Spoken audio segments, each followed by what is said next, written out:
Ignition sequence starts. 6, 5, 4, 3, 2, 1, 0. Liftoff. We have a liftoff.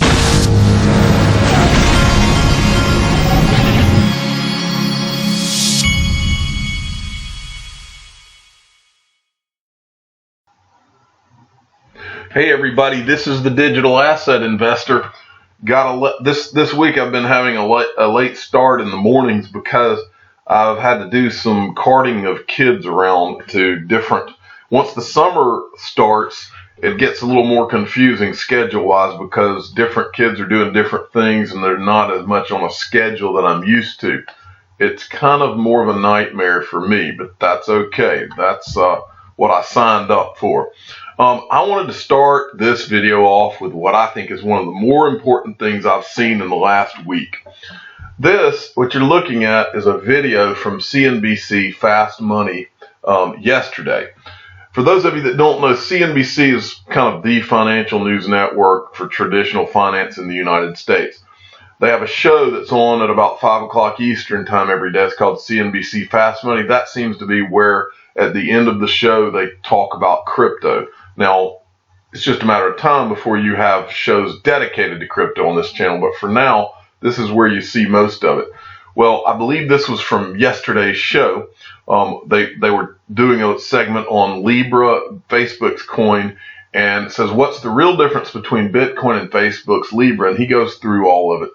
Well, anyway, what is interesting is if you go to about the 3-minute, 30-second mark, he said something that completely registered with me.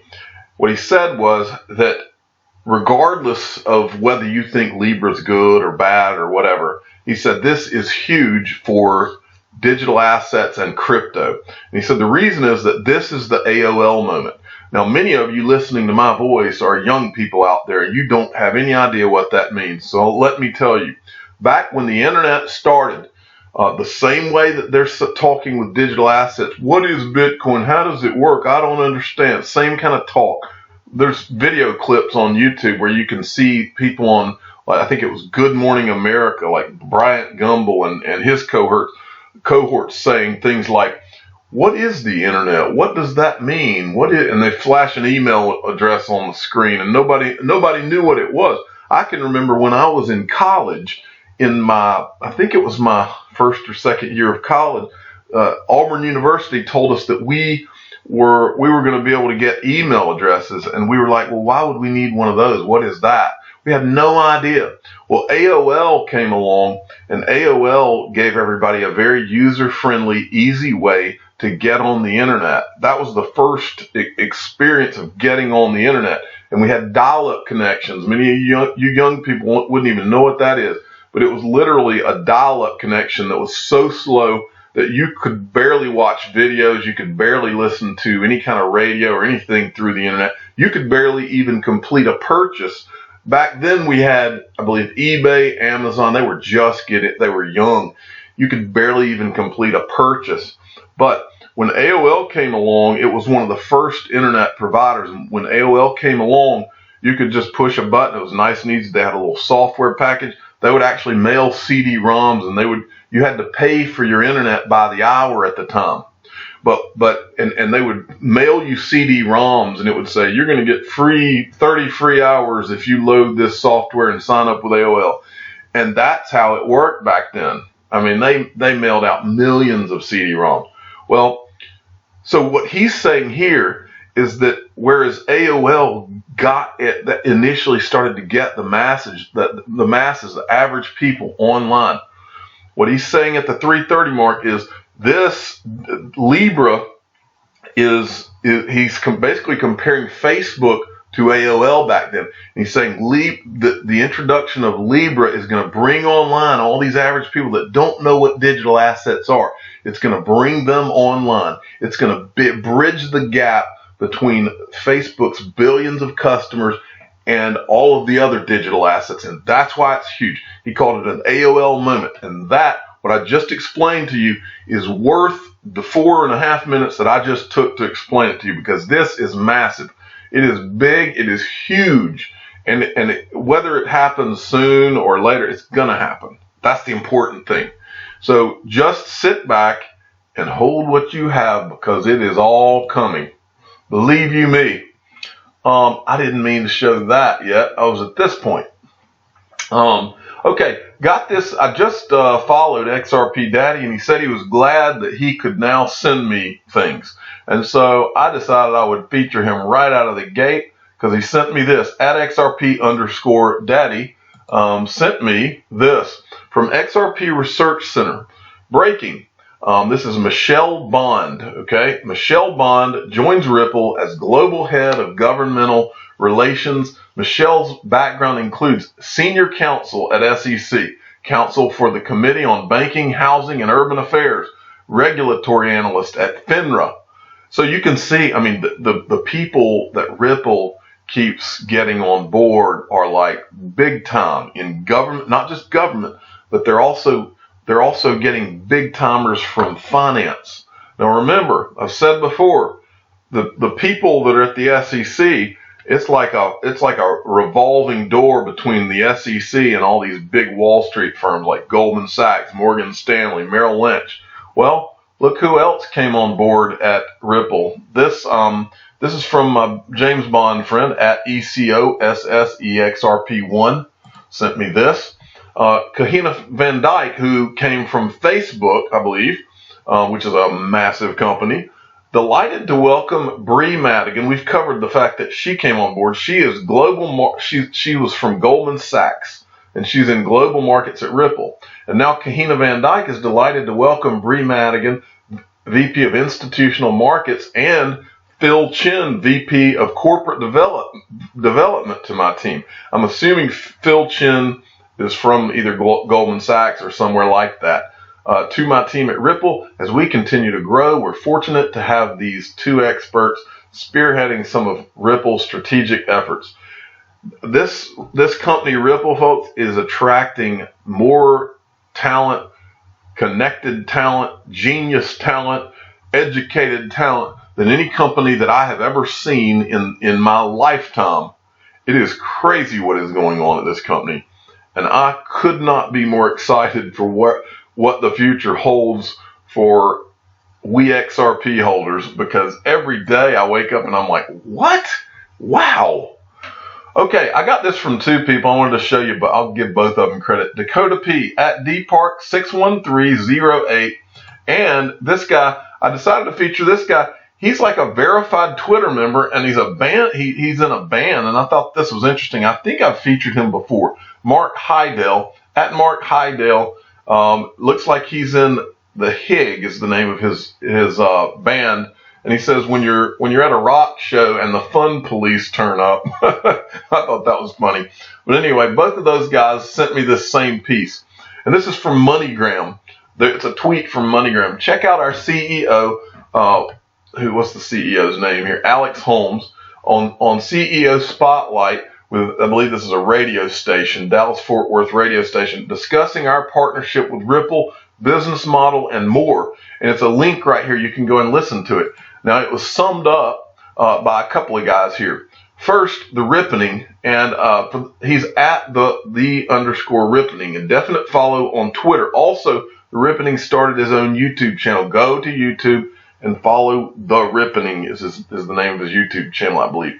He says MoneyGram CEO gave the interviewer an example of sending $15 million to one country in one day, and how XRapid will help free dormant capital necessary for pre-funding. MoneyGram works within 200 plus countries and territories, basically the entire world. Then the crypto utility guy comes in at Utility Guy 7, and he says just 5% of the international remittance market, $30 billion per year, being sent per year by MoneyGram. And then we showed this yesterday. This is MoneyGram's sphere of partnerships, I guess. And then this guy comes in, Michael Nordalillo. If MoneyGram were to become a multi-hop hub, all of these banks, many of which are already Ripple partners, could indirectly utilize XRP through MoneyGram's XRapid instance without using the product themselves. And then crypto utility guy comes in and says MoneyGram, multi-hop, money hop, multigram. So, and then he has this awesome XRP gift. All right. And then this is from the crypto attorney. He sent me this. This guy has shown up to the party, and I welcomed him the other day. And he says, digital asset investor, hi, I'm an attorney and your biggest fan. Yesterday I did an analysis of Howie, the Ripple class action litigation, as well as Ripple's genius strategy of getting the case into the Ninth Circuit Court. I'd love if you would take a look. I did take a look. I'm not finished with your video, but I did rewind it just to show I could show everybody your logo here. The crypto attorney, and you need to go subscribe to him. Crypto attorney. We need an attorney in this space to clear in the YouTube sphere to clear up some of the things that people have questions on. This is a really good perspective. This guy, from what I read, he's located in Washington, D.C., spends a lot of time on the Hill. It'll be interesting over time if he's able to tell it, to find out what some of his connections and contacts are and who he works with on the Hill.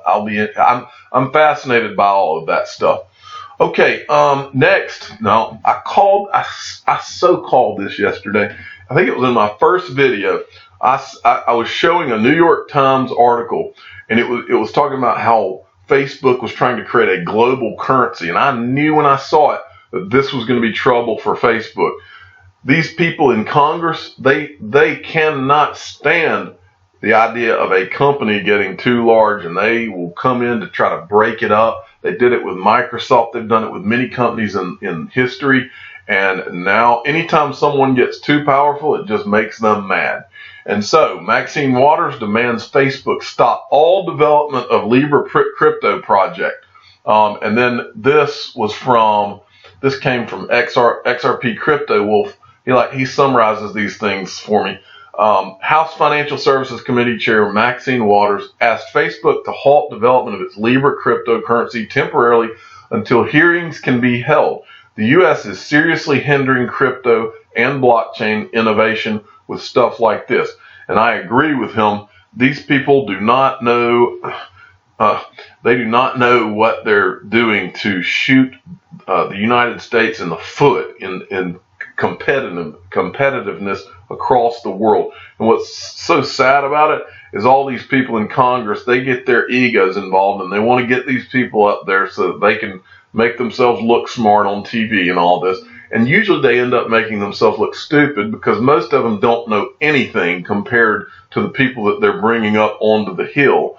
And it's always cringe. It makes me cringe to watch some of these geniuses from private enterprise to being, and all of these Congress people, many of whom aren't even educated, drilling them with all these questions, and they make themselves look like fools half the time. It's the most embarrassing thing for our country, and I can't stand it. But in this case, I think that this is not a good thing in general for crypto. I want Libra to bring it on. I want them online, because the second they're online, they're hooked up to XRP and these other digital assets. It's like all of a sudden overnight having an exchange that has a built-in 2.8 billion customers, or however many customers are on Facebook, that are all of a sudden automatically in crypto. And that is huge. And what they're doing here is not smart at all.